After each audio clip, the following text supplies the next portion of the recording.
So tonight, our topic is challenging conversations, driving, finances, and planning, right? All the things our parents don't want to talk about, but we need to know so that we are educated and know the right questions and how to guide them. So tonight we have with us 6 friends in the industry and what I would consider definitely experts in their field, and I am proud to introduce them to you tonight. Oh, by the way, I'm Susan Lowe. I own a senior retreat, adult day services, in Morgan, Johnson, and in Hendricks County, and Jeremy asked me to put this together a few months ago. So Lorie Blythe, she's our senior real estate specialist in the community. Theo Stone with Senior Hearts Homes. He's got a unique business opportunity, so we're going to let him explain that. Jen Gruver with Carlisle-Branson and O'Reilly-Branson Funeral Homes.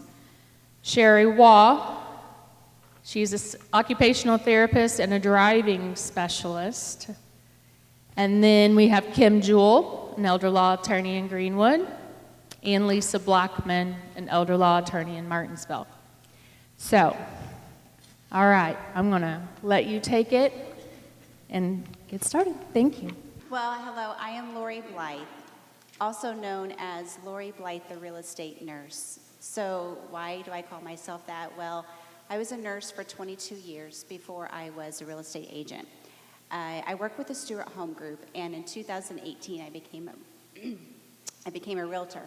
And in 2019 I got my seniors real estate specialist certification.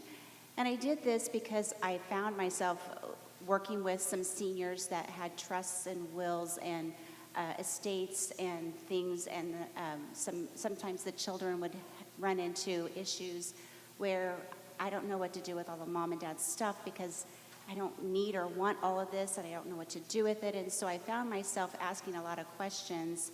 And so I researched and did the certification that led me to get a lot of extra resources that were needed. And so that just kind of like grew, and I now do a lot of things with seniors, volunteering, giving back to the community in various ways. But I just love the population that I serve. I do all ages, so it's not just seniors that I do. I can sell a home or help people buy a home at any age, but the seniors are just kind of near and dear to my heart, and it's just something that I want to help out with. So I'm located in Mooresville, Morgan County, but I do all surrounding counties for about 2 counties out. I'll drive as far as 2 hours away to help people. So if you ever find a need, or if you know somebody that needs a need, I've got some folders over there that has my information in it. You're welcome to everybody can take one home with you, and if you have any questions, I would be happy to stay after and answer any that you have. Thank you.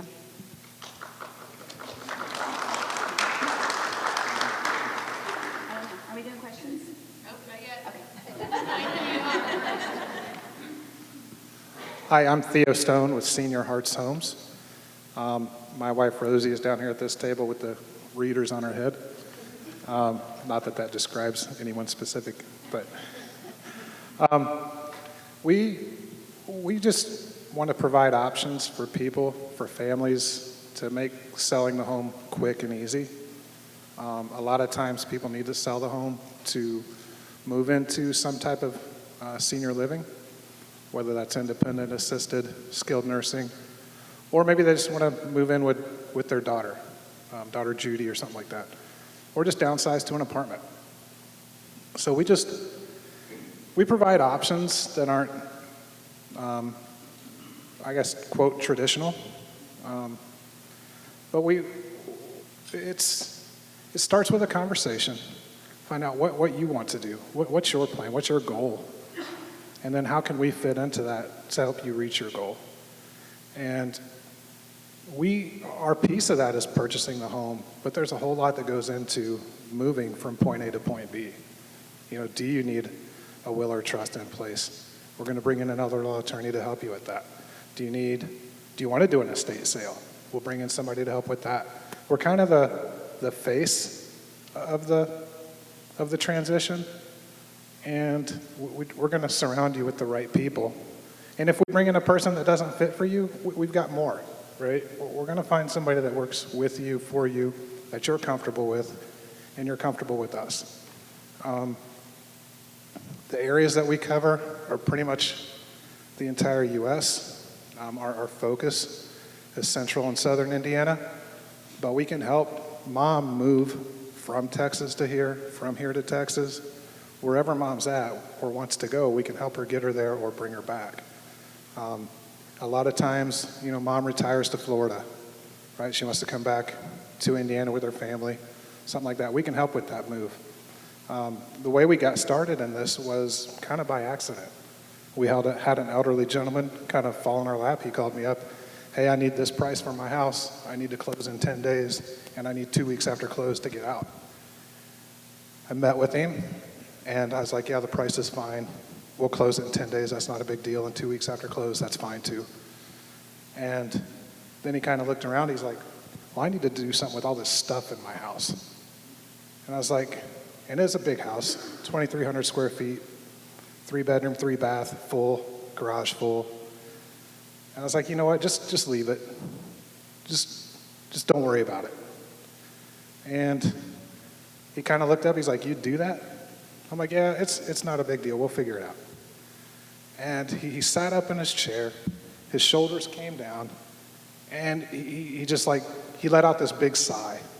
He's like, you don't know how much stress that takes off of me. And that's kind of where we got into this. It wasn't, we donated so much stuff out of that. My dad got an electric lift chair because my grandmother needed one that was bigger. She's a big lady. This one was an extra large lift chair. He picked it up for free, paid $50 to get it cleaned up. He took that one. The one they had went to somebody else in their church, and that person gave theirs to somebody else. That one chair hit 3 people, and it didn't cost me a thing, right? So it's how can we use these things to help people in the community too. But that's how we got started in this, and then we found out there's a thing called a senior transition specialist. So we got our certification in that. We are not realtors. Lorie's the realtor. I will let her gladly be the expert on the real estate agent side of things. But we actually buy the home. So we can do it fast. We closed Mike's home. He wanted to close in 10 days. We closed it in 5. It's something that we can do. A lot of times we can close in less than 5 days. So if we find that a lot of times people are reaching out to us in crisis mode and they need something now, right? It would have been nice if they reached out, 5 years ago when they were in better health, and they'd probably be in better health going into senior living now. But there's all kinds of different options for us to help structure something. If you want to move in with daughter Judy, if daughter Judy works, we got a senior retreat here that can help with adult day, that kind of thing. There's so many options out there. We just want to be the face of putting a package together and helping you get from point A to point B. Thank you. I'm Theo Stone with Senior Hearts Homes.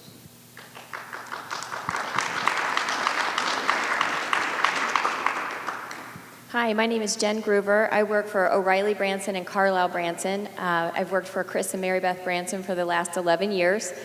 I like to say thank you for inviting me tonight. I'm usually the last one invited to every party. This topic is not the most fun to talk about, but it is a really necessary one. I like to say I put the fun in funeral because I'm on the life side of it all. We just talk, we get together, we get your wants and wishes on paper. The whole reason that I got into this career is because my dad was sick from the time he was 5 years old.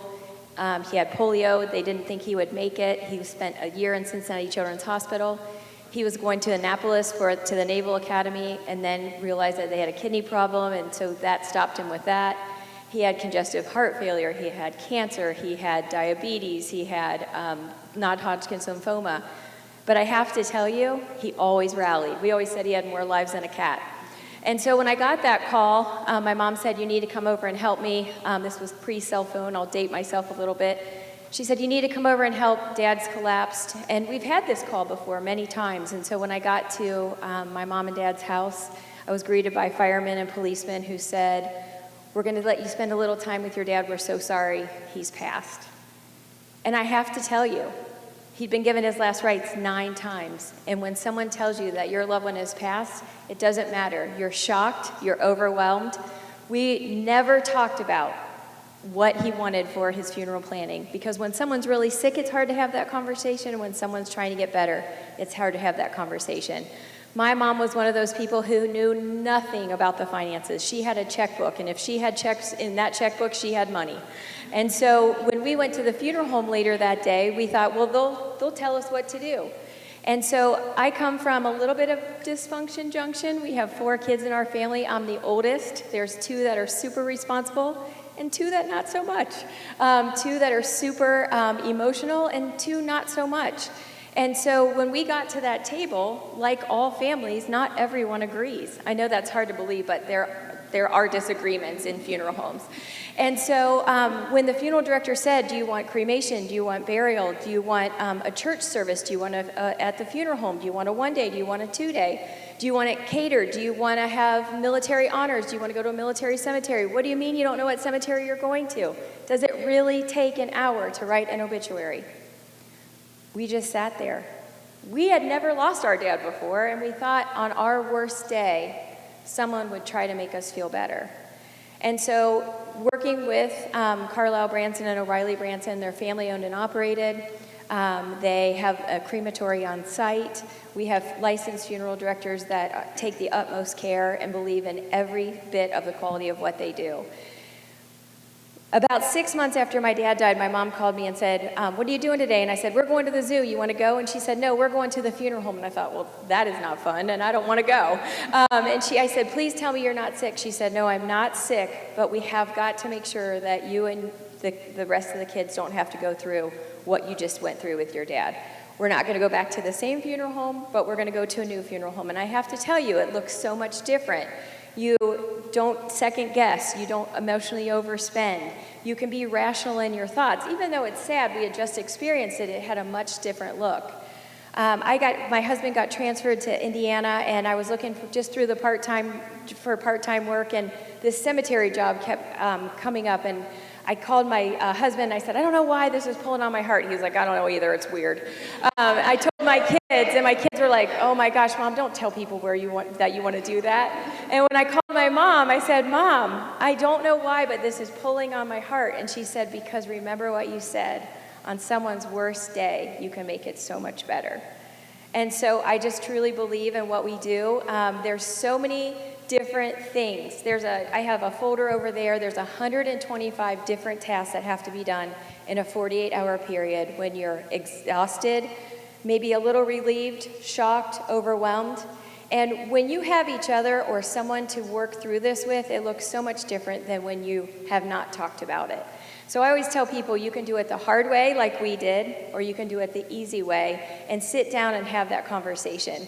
No one ever walks out of the funeral home saying, gosh, I wish my parents or my friend or my loved one hadn't planned like that. There's a couple things that are very important as far as this panel. When you pre-plan, your money has to go into a trust. It used to be that back in the day, you just go in and say, here's money for my funeral, just plan it. Well, that meant your money was tied to that funeral home, so if you moved, your money couldn't. Or if something happened to that funeral home, your money stayed in that funeral home. So by law, that money has to go into a trust. It is transferable. It guarantees the cost of our professional services and merchandise. If something, God forbid, would happen to the funeral home, your money's held separate. But most important, people are outliving their funds, and they have to go into skilled care, and they have to face what's called a spend down, and that's spending down the assets, which we'll let the lawyers talk about. But our trust is an irrevocable trust, meaning it has a zero cash value until you pass away, so it cannot be counted as an asset. So if you're in the spend down process, then the first thing they say is go plan your services or your services of loved ones, because you can put money into a trust, a lump sum that you're eventually going to use, and that's not going to count against you. There's so many things to talk about, but just know that there's absolutely no obligation, and if it is on your mind, take the time to have that talk of a lifetime with your family.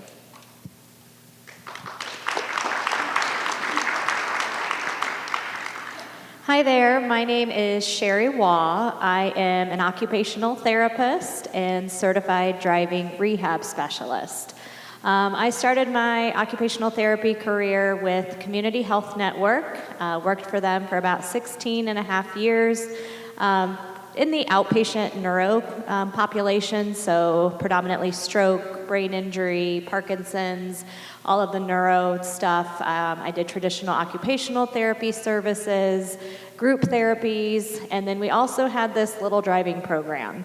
The driving program there, we would do kind of an in-clinic test with our clients, but then we had to coordinate with a driving school of doing a road test. The driving instructor, he liked his routine, and so it was everyone will go on this one route.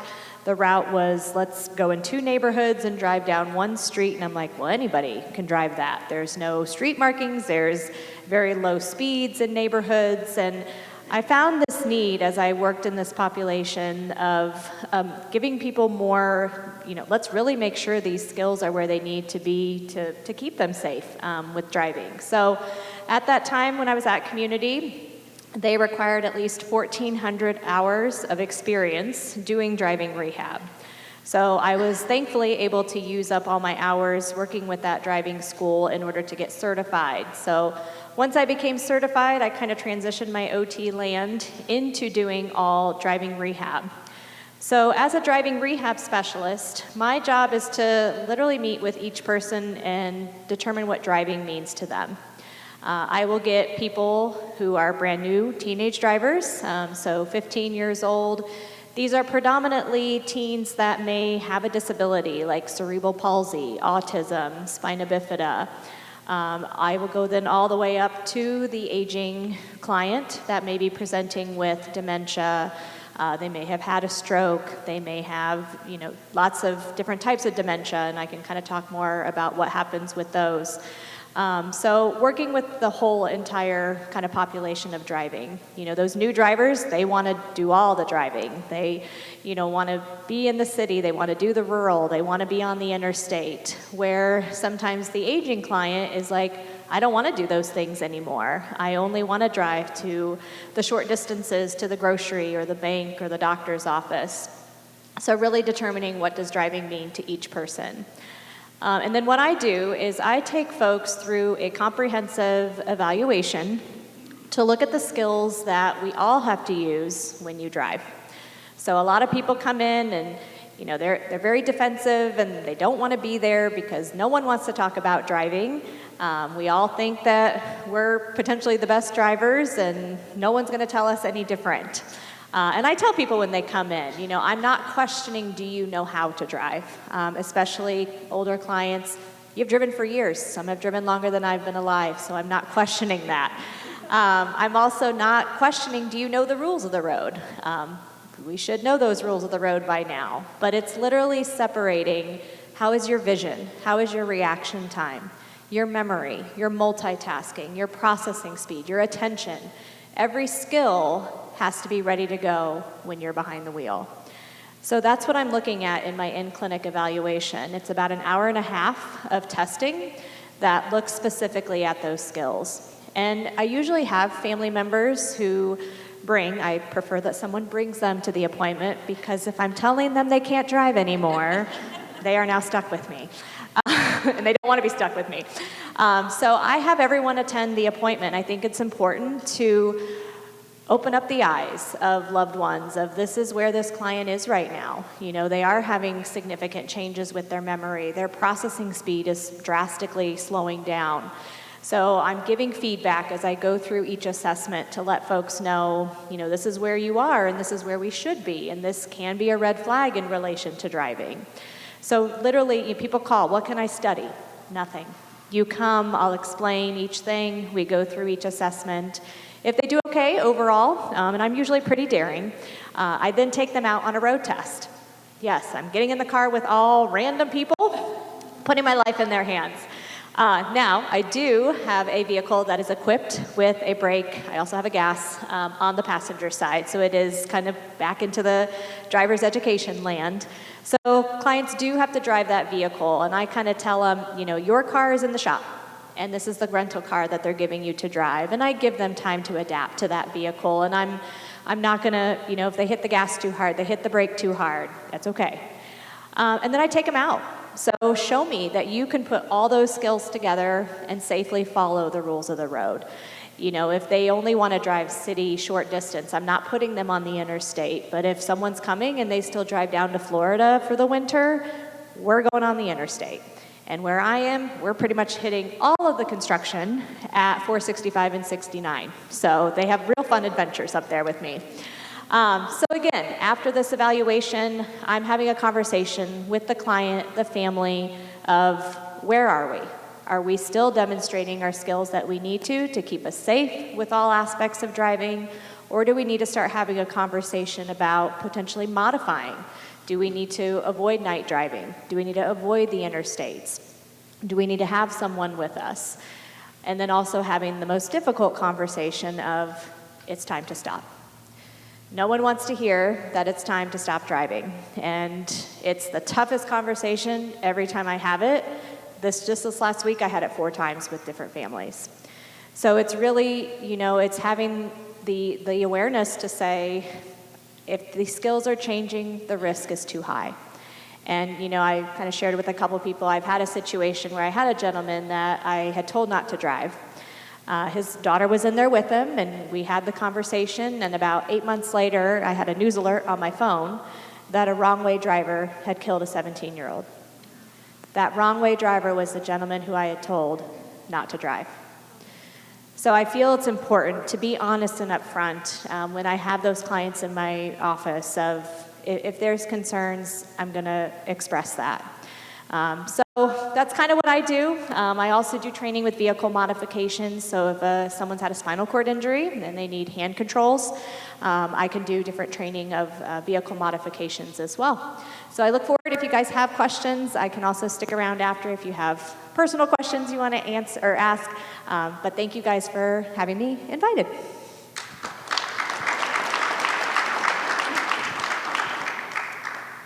Good evening. I'm Kim Jewell with Jewell Law Office. I am in my second career. I was originally in financial planning and banking, and then never wanted to be a lawyer, and finally decided to go back to law school because I enjoyed working with seniors so much in the financial planning world. So I have practiced in elder law for about 10 or 11 years now, and I went on my own 4 years ago. Actually, the week of Thanksgiving will be exactly 4 years ago. Susan asked me to focus my portion today on advanced directives.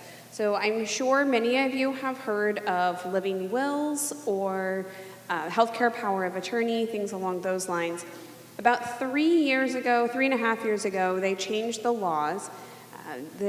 The challenge that we had with an advanced directive, with a power of attorney for healthcare and a living will was that people would often show up to the hospital with one of the 2 documents, and you really needed both and able to make an informed decision. So they updated the rules, and we now have what's called, an advanced directive. The advanced directive not only allows you to state who you would want to make medical decisions on your behalf if you were unable to communicate with medical professionals, but also what some of your preferences are with regard to end-of-life care. It also provides you an opportunity to say who you do not want to make decisions for you. So if you have, by chance, a family member that might try to show up to the hospital and override what decisions are being made, we can actually list that person. And I've seen that across the board. It's not only just for people that maybe are estranged from family members at this point in time. I've had several clients say, I love my child dearly, but their religious beliefs are very different than mine. Or there's no possible way when it comes down to it, they're not going to make the decision that I want them to make. I just know. And so I spend a lot of time with my clients saying, let's make sure we name the right person. Somebody asked me once if I have a thing against oldest male children, and I really don't. But please do not just name your oldest male child in all capacities, because he might not want that responsibility, and more importantly, he might not be the right person to make those decisions when the time comes. So when we're looking at advanced directives, I strongly encourage you to name somebody who can make an incredibly difficult decision when they're likely very emotional, because if they're having to make a decision for you, you can't speak on your behalf anymore. So you need somebody who can kind of almost set that aside and say, I know this is what mom would want, or I know this is what dad would want, and that we need to follow their wishes. It's incredibly important for somebody who may be dealing with cognitive decline, so that we make sure we know who should be making decisions on that person's behalf. It's also really important for the caregiver, because if your spouse is experiencing a cognitive decline, you probably don't want them making decisions for you if you have a medical emergency. Now, you might. They might be in a stage where that is still appropriate, but it's also appropriate to have a backup. It's so important because you just don't know what tomorrow brings, and whether it's because of cognitive decline, whether it's because somebody's in an accident, aren't reachable. So I always like to have 2 or 3 options listed as to who can make those medical decisions. I also get a lot of questions saying, well, I want to make the decisions myself. I don't want somebody else to do it. The purpose of the advanced directive is to only make decisions when you cannot communicate. So if you're able to lift a finger to signal yes or no to something, that's considered ability to communicate with medical professionals. And so they won't be allowing somebody to step in. One of the elements of the advanced directive is specifying some of your preferences with regard to end-of-life care. And that's going to be, do you want, if you're terminally ill or in an irreversible coma and you have no pulse and you are not breathing, do you want CPR? And it's really important to understand this isn't as I find all of you here today. If one of you were to fall over right now with a heart attack, we're going to do everything we can to try to help save you, calling for help and everything. This is if you are already terminally ill, your body is in the process of shutting down, or you're in a coma that you're not coming out of. And then on top of that, you have no pulse and you're not breathing. And then one of the really important elements that Jen and I have talked about a lot is allowing somebody to sign off on the cremation of your body. So if you think that cremation is something that you would like to experience in the future, maybe that's not the best word.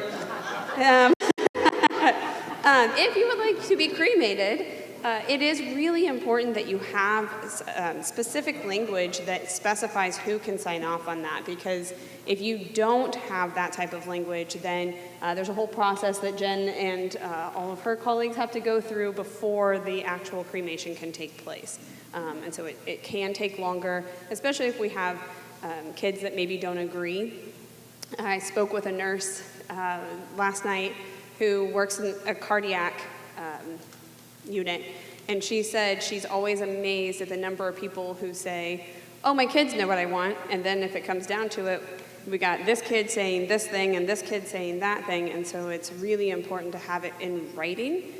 I am fortunate to not have to have made decisions on somebody's behalf.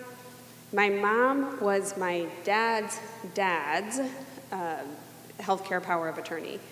He was 93 years old when he passed away, and everybody knew what his wishes were. Everybody knew he did not want to be kept alive.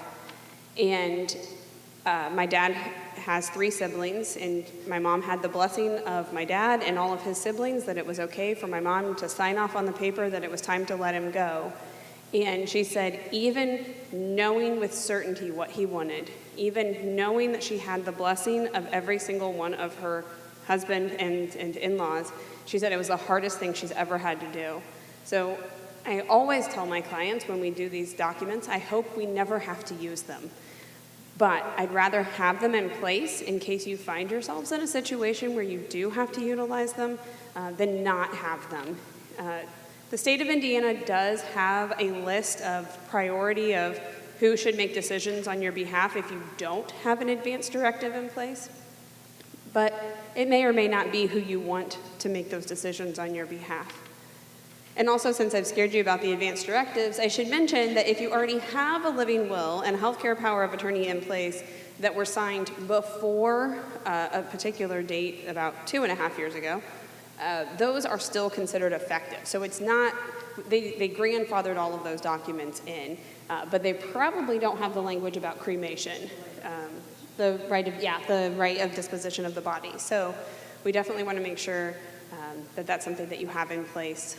I think that probably covers everything for advanced directives. So I'm going to pass it on to Lisa.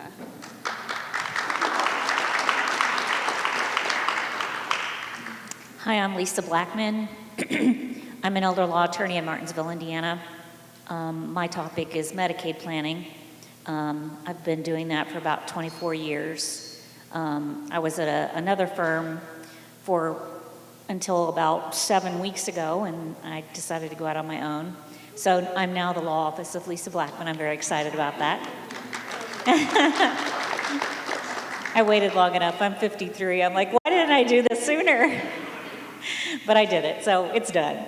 But anyway, Medicaid planning. So a lot of my clients are coming to me because their parent, their wife, their husband are usually in the hospital. The hospital is indicating to them that they're not going to be able to go back home when they leave the hospital, that they're going to have to go into long-term care. It's usually for physical therapy, some sort of rehab, speech therapy, wound care. It could be a lot of things. But that's typically when my clients get that deer in the headlight look. What's going to happen if they can't get better and come back home? That's when they want to come talk to an elder law attorney, and we help them figure out how we can get them some help paying for that bill, because it's a very big bill. It's anywhere from $8,000 to $10,000, could be more even, on average per month for care. And a lot of my clients want to try to protect assets if they can, especially if they're married and they have a spouse at home. Those are the most sort of rewarding cases, I think, because those rules were specifically enacted for the spouse at home. We call them the community spouse because they're still living in the community. And we don't want them to be impoverished because their spouse had this health emergency and ended up in long-term skilled care. We want to be able to protect everything that we can for the benefit of the healthy spouse, because the healthy spouse might have a health emergency in the future, and we want to make sure that they have some assets to maybe pay for caregivers to come in the home and help take care of them, or to go to assisted living. We can get Medicaid for people who go into assisted living as well, but I'm sure a lot of you have heard that requires a waiver, and the waiver slots have kind of disappeared. Big budget cuts, and they just said one day, sorry, no more waivers, you're going to have to go on a waiting list for those now. And it's a pretty a lengthy waiting list. 6 months to a year is kind of what we're hearing, but we don't know exactly how long it's going to take for your name to come up. So I usually tell people, like, if you see this coming up on the horizon and you think mom or dad would benefit from having caregivers to come in the home to help keep them there as long as possible, because that's what they want to do, they want to age in place. Or if they want to go to assisted living, and you just don't think long-term care is going to be something that they're going to need for an extended period of time, then you might want to go ahead and get assessed for the waiver slot so that you can get on that waiting list while you're living your life, because it's going to be a while before your name comes up on that list. So Medicaid planning is something that you need to make sure when you go to an attorney that they know about, because a lot of attorneys just do estate planning. They might say they're an elder law attorney, but she and I both know that they might not be an elder law attorney, because you really need to know these specific Medicaid rules. They're very complex, and we have to do a lot of continuing legal education to stay up on those rules. And some of these estate planning attorneys really don't know these rules at all, so they don't do their estate planning with those rules in mind. She and I do. And for instance, a lot of my clients will say, what can I do now to sort of protect assets in the event I might need long-term care in the future? And trust, we do a lot of trust planning with people in those situations. We call them Medicaid set-aside trust or irrevocable trust or intentionally defective grantor trust. They're just trusts that we use to set aside assets so that if you do need long-term care in the future, maybe we can get this trust in place and get those assets transferred to that trust to get that 5-year look-back clock running. So let me explain what that is really quickly. Most people have heard of the 5-year look-back period, but they think it means I can't give anything away. And, well, that is kind of, that is kind of the case. So when you apply for Medicaid, the state wants to know, part of your Medicaid application is you have to answer the question, what have you given away in the last 5 years?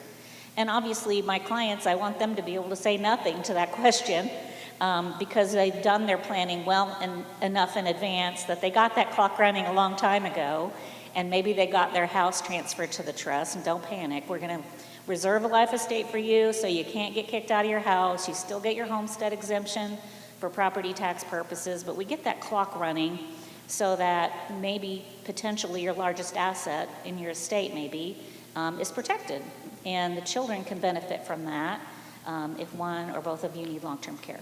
So that's a lot of the sort of planning I'm doing when I'm helping people. That's what Medicaid planning means, right? We're planning for you if you have to go to long-term care, that we've done the necessary things to try to, protect as much as we can.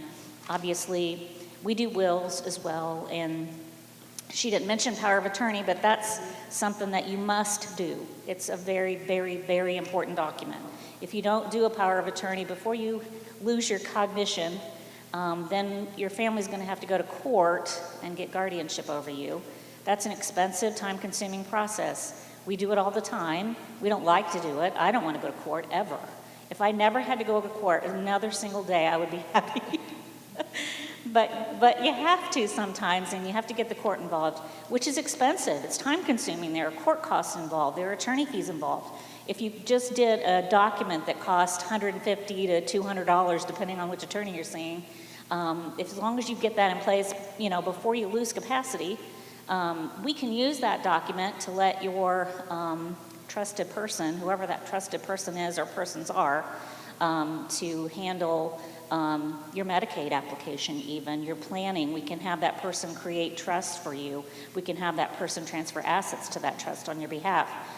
So it makes things a lot more flexible for us when we're trying to protect assets. So we do very comprehensive POAs. If you just go to some attorney who does general practice, their power of attorney is going to be a 1 or 2 page document, and it's not going to be specific enough. We need it to say a lot more than just a boilerplate sort of power of attorney. And banks, when you're dealing with banks and financial planners, they're really picky about what those POAs say. So we put a lot of specific authority in those so that our loved ones that we name as our trusted person has a lot of flexibility in planning for them if they end up in long-term skilled care. So I don't want to take any more time because I could talk about this for another hour. So are we done, Susan? Okay.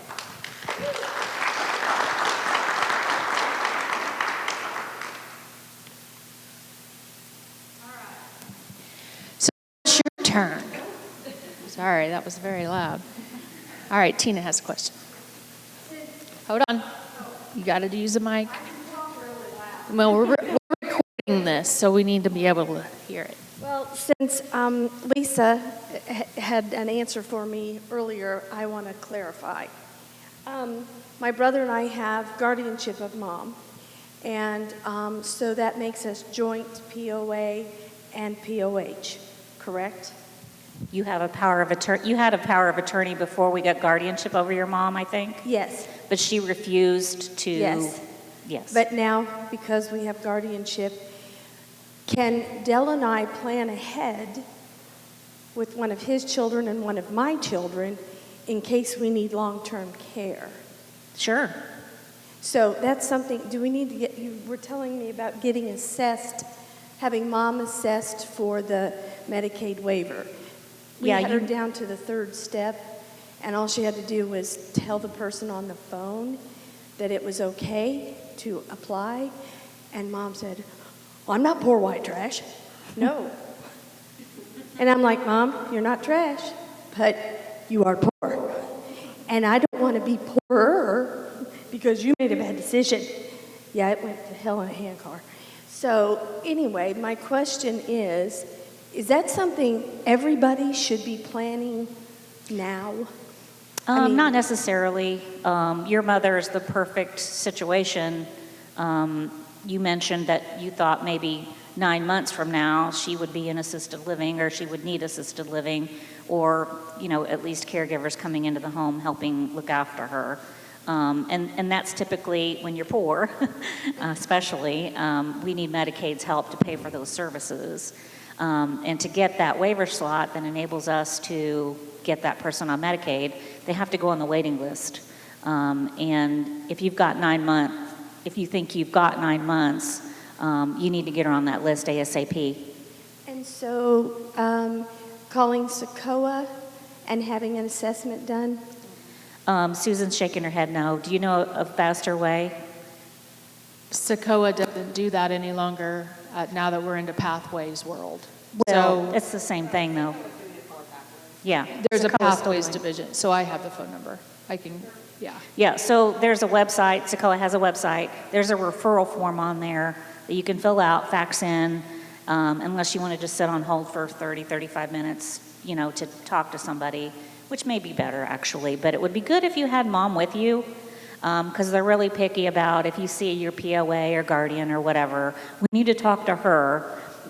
So it might be good if she could just say, yeah, I want to be on the list, or I want you to. Yeah, just tell them you're going to work with an attorney when that time comes. You just want her assessed for the slot, the waiver slot.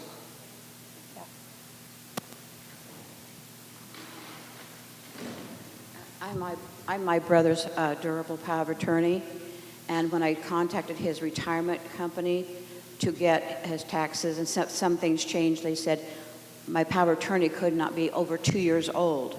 And when I went Thursday to do his funeral arrangements, they said his power of attorney could not be over 2 years old. So it is 2 years old, January 23rd of 2025. He cannot. What do you do? Typically what I suggest is you do a quick statement that says, I do sometimes an affidavit that just says, it's not been revoked, it's still valid. It doesn't matter the age. Power of attorney, it doesn't expire. So they're just saying, that's our policy. Well, we don't really care what your policy is. Your power of attorney is still good. But sometimes they do require that you fill out a form. If they don't have one, I have one that I give to people. And it just verifies that it's still in place. It's not been revoked. It's still valid. I'll even notarize the signature on that, because I was the one who notarized the signature on the original power of attorney typically. Because they don't get better. I'm sorry? They don't get better. They don't do what? No, I mean, he can't sign. He's not going to get to the point where he can sign, is what I'm getting at.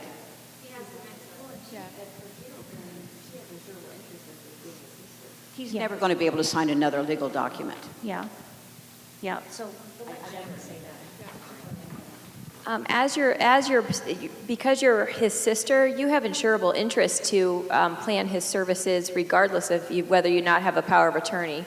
Since I did it Thursday, she said it was in for me. She said, "You're probably not to worry about it." Okay, if you ever have to go through that again, there are certain people that have insurable interest that can write an insurance policy for a loved one, so you wouldn't have to have a power of attorney in that situation. Any other questions? All right.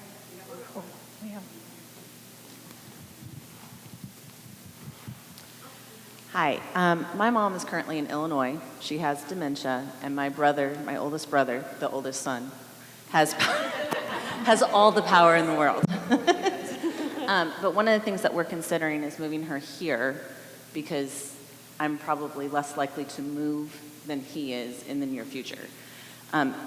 Since he has power of attorney, like, again, all of it, medical, finance, the whole 9 yards, I am listed, but we're in a hierarchy.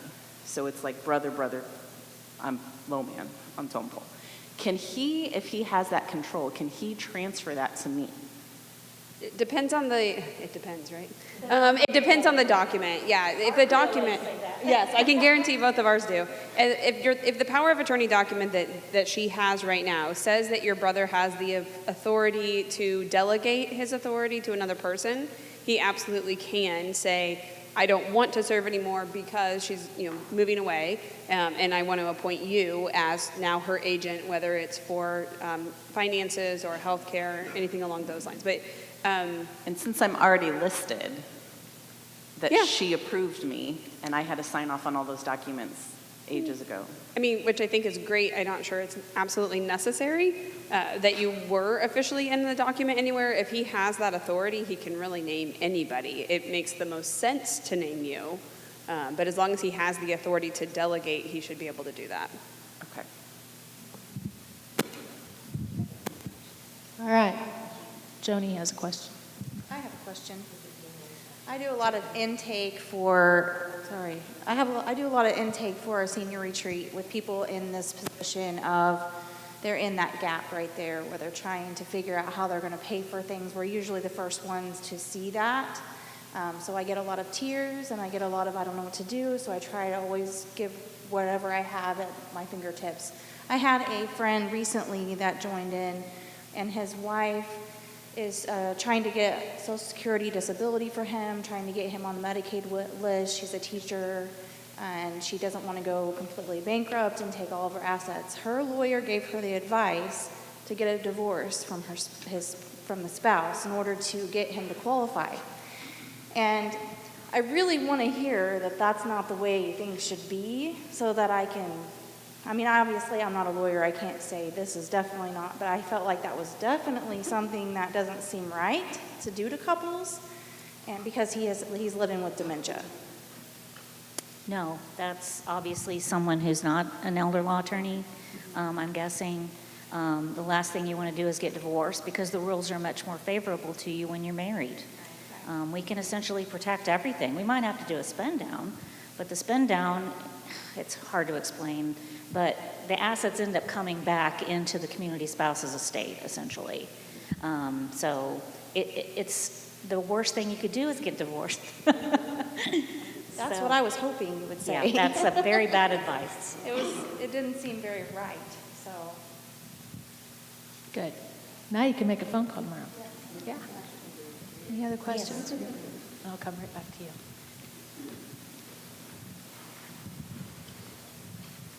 Hi, Lisa. You and I have actually met, but I'm the world-class procrastinator. My husband is in a facility with probably close to end-stage dementia. I do have the power of attorney, and I did also have someone that told me that it was only good for 2 years. But my question relates more to the fact that we do not have wills. You told me to come in 2 weeks after we met to tell you what I wanted to do, and of course, I haven't done that.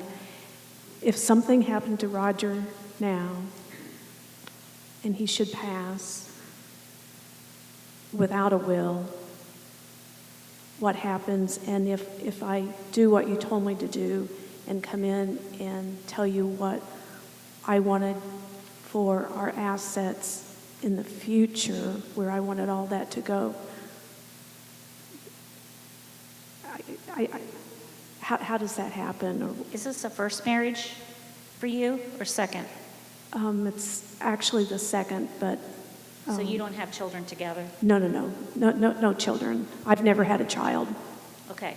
So does he want you to be the beneficiary of his entire Yes. estate? Yes. Okay. Then he definitely needs to do a will. Does he still have capacity? No, Do what? he does not have capacity.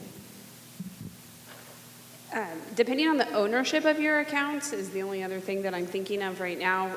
If your assets are jointly held, then by matter of law, at the time of the passing of one joint owner, the surviving joint owner becomes the sole owner of that asset or account. There's also beneficiary designation. So those are things, sometimes as a married couple, we already have joint accounts with spouses, or we have our spouse named as the beneficiary. 401ks default to your spouse as beneficiary. There's a provision that would allow you to not name your spouse. So ultimately, anything that's jointly held or has a named beneficiary is automatically going to transition. Anything that's not, then is going to be considered a probate asset at the time of his passing. And then depending on the value of those assets, we either will have to have a formal probate estate administration, and that's going to pass according to intestate law. Does he have children? He does, but actually everything that he owns, my name is on. Okay. So, and I am beneficiary. Real estate's jointly owned? Yes. Real estate, joint. He has a life insurance. I am named as the sole beneficiary on that. I wouldn't worry too much about him having a will then. Okay, it's me that has to get the will done. Yes, I would agree. I think it's going to be most beneficial for you to have one done, not knowing how long he's going to live, but also not knowing how long you're going to live, and making sure that you protect the assets in a way that, I think you said he's in a nursing home. Is that correct? Yes, he's in a facility. So you'll want to make sure to protect those assets in case something happens to you before something happens to him. Okay. Is he on Medicaid already? No Medicaid's involved at all. So he's still in therapy and Medicare's paying and his supplement paying? No, he's self-pay. Oh, self-pay, okay. I'm waiting for a long-term health insurance to kick in, and they said it would be 3 months, and now it's almost 6, and it still hasn't picked up what will be their The portion. elimination period that changed on you? It was supposed to take just 3 months for it to be approved, and there's been one hiccup after the other, so it's almost 6 months. Okay. And they've not paid a penny yet. Okay. No, it's John Hancock, which I understand is supposed to be pretty good. But I think I'm getting close to the end on that, but it just covers a portion. It doesn't cover all of it. Okay. Maybe call the Indiana Department of Insurance and tell them that John Hancock is not doing what the policy requires that they do. Can you write down? Call state. Oh, the Indiana Department of Insurance. Indiana Department of Insurance, okay. Thank you. We had a question up here. They probably don't have the information up there. Well, I was going to ask the young lady on the end, on the block, Lisa. Yeah, you mentioned earlier when you were talking to the other young lady back here that about a phone number or website. Oh, for Socoa? If you had the website address. It's Socoa.org Oh. in unison. Socoa.org, so it's CICOA. It's an abbreviation for Central Indiana Council on Aging.org. Okay, thank you. All right.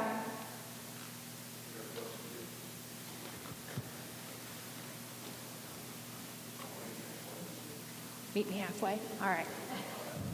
So my question is, my dad is 91, and and he just retired quite a while ago, obviously, but he recently moved from Florida to Indiana, and his will was done about 6 years ago, and the executor was my oldest brother, who passed away since, and I'm the second listed there, so I've been handling everything, and I've got a power of attorney that's about 1.5 years old. So is that something that should be redone in Indiana versus Florida?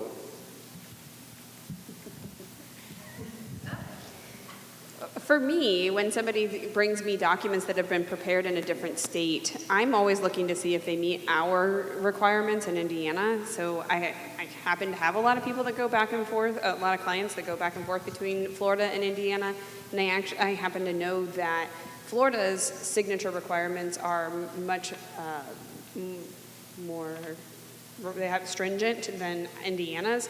So under Indiana law, I imagine, without looking at it, that it probably does. It's worth asking an attorney that's licensed in Indiana to take a look at it and make sure it does meet the requirements.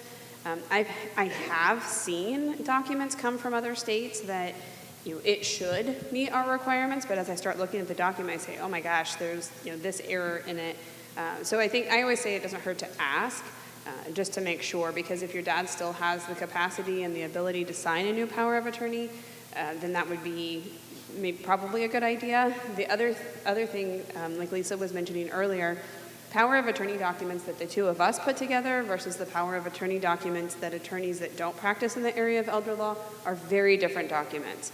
And so having power of attorney does not always give you the powers that you anticipate that you might have. And so again, just having an attorney look through it just to make sure, hey, if he needs X in the future, does the power of attorney allow me to do that? If he needs Y in the future, does the power of attorney allow me to do that? Another thing that is really important to look at is whether it's effective immediately when somebody signed the power of attorney versus what we call a springing power of attorney, which means it's not effective until somebody lacks capacity to make their own decisions. And I don't know what Lisa does, but most of my power of attorneys are effective immediately. My own personal experience is that it's often difficult to have a physician state that somebody lacks capacity, which would then, and put it in writing so that we can have that with the power of attorney to show that the power of attorney is now effective. My own personal issue with that is my mother-in-law was in a horrible house fire. She was in the hospital in a coma, and we could not find a doctor that was willing to determine her as incapacitated so that we were just trying to get a guardianship at that point, but we couldn't find a doctor willing to put it in writing that she lacked capacity. And so I have my own personal trauma that I say I just don't want to do them unless there's really good reasons not to. So I know I went beyond your question, but I wanted to share that. The only thing I might ask is, does he still have property in Florida? No, good, okay. Because if you have property in another state and you move to another state, you should do a trust, because you don't want to have to open an estate in that state and also in Indiana. It's called an ancillary administration, because everything's double, right? The cost, the attorney fees, you don't want that. Yeah. So. All right, I have a question for Sherrie. So we know a parent should not be driving. They have a diagnosis of dementia, whether it's documented or not. They're not stopping. How do we get the keys away? So I will get a lot of people who are referred for a driving evaluation and they don't think they need it. So they will refuse to do it. It's becoming an issue where now they're at risk for themselves, they're at risk for others. So the Indiana BMV has a medical advisory board that anyone can report, basically anyone in the state of Indiana, saying they have concerns for their safety with driving. So what happens when that medical board gets that document indicating concerns, they will send paperwork to that individual indicating that there have been written concerns that is about their safety with driving. Most of the time it's anonymous, so they don't know who has reported them. But it requires them then to fill out paperwork themselves. They have to go see a physician to fill out paperwork, and then it requires them to do a driving evaluation. And typically they give about 2 months to kind of get everything done. If the state does not receive each of those requirements by that deadline, they automatically invalidate the license. So it really puts then like a time pressure on them to get it done. Now typically they're reaching out like a week before their paperwork expires saying, I need this driving evaluation now. Well, I'm booked out a little bit further than that. Thankfully they're very easy to communicate with the BMV, the people I work with, saying, if we've started the process, they will sometimes extend or open up an hour for me to do a driving test to give them that paperwork. But yes, so anyone can report anyone. I could report all of you. And you all can come see me if there are those driving safety concerns. Excellent, thank you. Jen, are there any veterans benefits when it comes to funerals? Do we have any veterans in the room? Thank you for your service, especially as tomorrow approaches. Yes, so a lot of veterans have been misinformed. Either they think their whole funeral is paid for, or that the VA is going to take care of it. Every state has potential veteran cemeteries. So we have Marion, which is up by Gas City, Madison, which is down by Clifty Falls, and now Crown Hill has a columbarium annex, which is pretty amazing. So if you want a traditional burial, Marion and Madison can do free vault, free plot, free headstone, free opening and closing for both veteran and spouse, which is a significant savings. It's about $10,000 to $15,000 savings. As long as you served before 1980, you just had to have 1 day active duty. After 1980, you have to fulfill your term. So if you signed up for 2 years, it does not have to be in wartime, you just have to fulfill your term. A lot of veterans have no idea about that. Sometimes people will say, well, I don't want to go that far, and I understand that, but now Crown Hill has opened a columbarium annex, which has been amazing. That's just for cremation. Right now they have 10,000 available. It's a columbarium is a big building, and then they have individual niches, and the veteran and spouse and dependent child can qualify to go there. The ashes go into one spot, and then everything is engraved on the front. So a lot of people don't know about that benefit. It is a really big one. And there's also county benefits. There is, if you have a service-connected disability, pass away in a VA hospital, or have retired military, there's also some documents that we help fill out. If you're going to be buried in a private cemetery, you're entitled to a bronze plaque or a medallion. But we can kind of walk through that with you. But it is really important that you know that benefit is out there, because so many people don't. Thank you.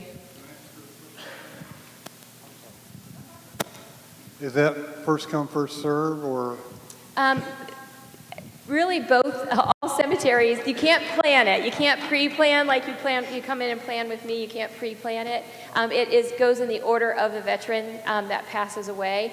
And if you're doing a traditional burial where you're going to be a casketed burial, at Marion and Madison, they're called double depth. So the first person that passes goes on the bottom, the second person passes goes on the top, so you can guarantee that spouses can be together.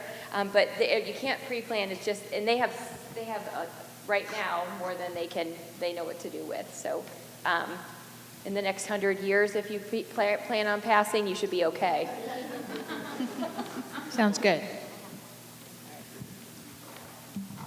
Continuing on the VA, you had mentioned a plaque. Is that for anyone that served, and they can have a plaque with their memorial? Veterans plaque. And a lot of times people will, if they have an upright marker and they're in a private cemetery, they'll put that on the back of the headstone. Sometimes they put it at the feet. A lot of times it's on granite. If a grave is unmarked, then we can qualify and get that for a veteran. But there's like a stipulation in the last 10 years. So like if someone has passed away in the last 10 years, we can still get them that bronze plaque or medallion. But if it's past that time frame, then if the grave is unmarked, we can qualify them to get it. Okay, so if they passed away after longer than 10 years. And the grave is marked, then we cannot get it for them. Okay, thank you.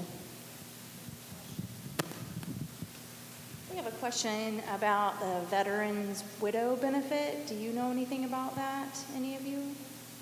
If there's like requirements that are in place that they can benefit from the veterans' widow benefit? Burial benefits, or, are you talking about aid and attendance pension?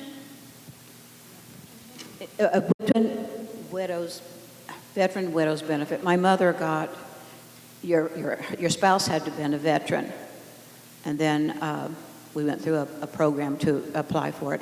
My mother was in assisted living, and she had to have help with like 3 things, I think.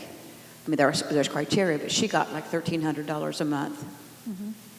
There's a housebound pension. There's also aid and attendance pension that will allow you to get obviously a pension, but the housebound's less than the aid and attendance pension. But that is something that a lot of widow or widowers are interested in when they're in assisted living, because it might cost $4,000 or $5,000 and their income's only $2,500. So that definitely helps them to cover that bill. It's something that your veteran service officer in your county can help you apply for.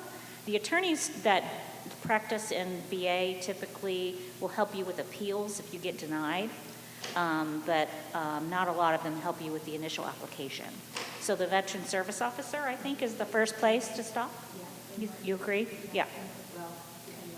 Yeah, in Martinsville, she's in the courthouse. But if you look at veteran service officer in your county, it'll give you the address. Yes, free. Yes. Please do not pay somebody to do your VA benefits. Yeah, that's what I was going to say too. Good advice. All right, Theo. It seems like there are often concerns about real estate investors taking advantage of seniors in vulnerable situations. How do you respond to those concerns, and how do you ensure that your business practices are ethical and transparent? So, typically when people hear real estate investor, they hear lowball offer, right? How many people agree with that? Yeah. So, most of the time people don't understand why the offer is the offer, right? When you talk to a real estate investor, they're giving you the number that you're going to get, right? It's all fees are taken out. With us, there's no closing costs. There's no realtor fees. We're not realtors. We can't charge commission. We're actually buying the home. So there's no closing costs. You're not paying taxes, back taxes, in arrears. There's no fees involved. So when you take it out, typically you can expect to pay somewhere between 20 and 30% to sell a home by the time you take out.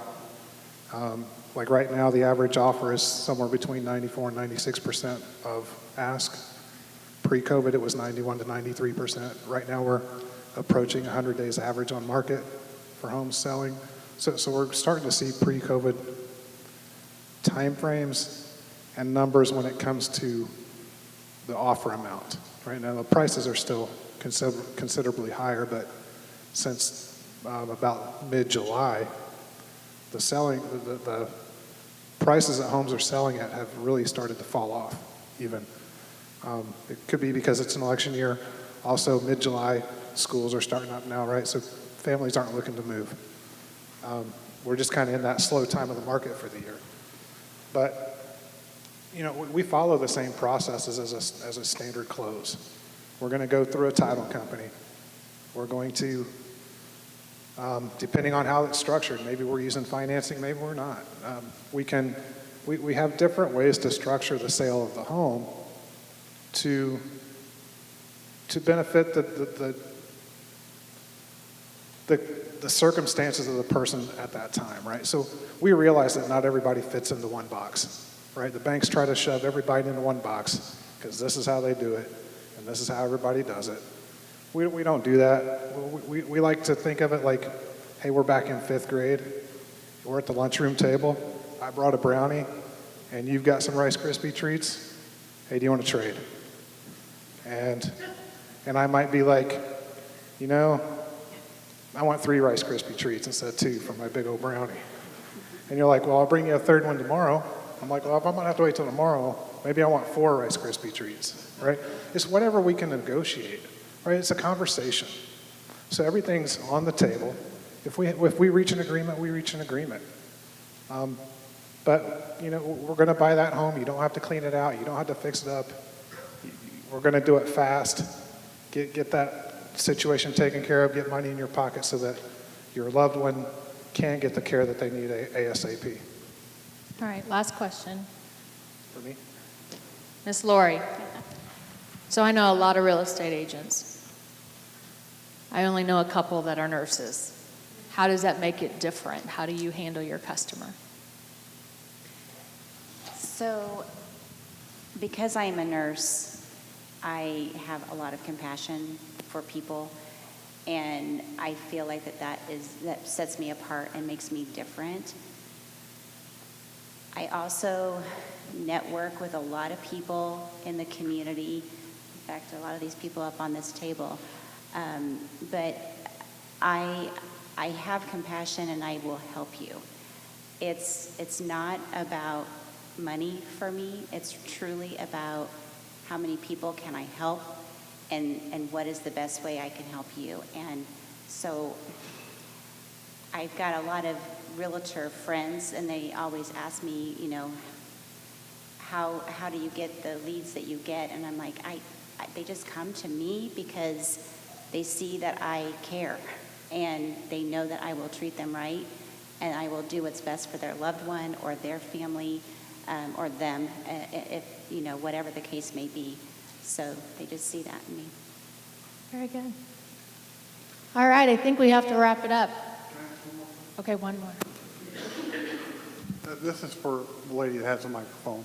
Hasn't there been some recent changes in real estate for the realtor? It has to do with maybe the percentage or the change of... Are you talking about commission? Yeah. So there was a change in that we have to be, it has to be very transparent to each client how we get paid. So there's what's called a buyer's agreement, a buyer-agent relationship agreement document that needs to be signed by buyers. And that just says that we get paid. We don't work for free. And it just explains to them where our commission comes from. Most of the time, 99.9% of the time, that commission comes from somehow the seller's proceeds, but is paid for by the buyer because the buyer is buying the house. That's how you get the proceeds. And so it's just in how it is. It has to be transparent, and I think it's made things way more confusing, to be honest. I really hate that document because it was working fine just before, but there was some confusion in other states, not in Indiana, where there was some, I think, dishonesty when it came to commission, and that's why this document is now nationwide throughout the United States. We all have to use this document now. And it's just an informed way of saying that we're working together. And if you choose that you don't want to work with that person, you can you can do a mutual release from that. It doesn't mean that you have to work with that agent. And we just negotiate commission however it needs to be. I know it's a hard one to answer. Did that answer your question? Yeah. Okay. Very good. Thank you, everyone. We're almost 7:30, so we're going to wrap up, but if you have specific questions, you can speak to everyone, maybe at their table, get their information, schedule an appointment with them. The whole idea around the Aging Parents Seminar was really just to help you become more informed so that you can share with your neighbor that's going through the issue, your own family and friends, because when you're thrown into senior care navigation, usually it's triggered by an emergency, and you don't have time to think about all of the options that we've presented to you in the last 2 Sundays. So hopefully you have more information now. We're only a phone call away. If you think of that question or you become that emergency situation, and now it's like, uh-oh, who do I need to call? We can point you in the right direction. So if anybody else has any opportunities to present similar to this in any other congregation or setting or civic group, I'd be more than happy to try and coordinate that.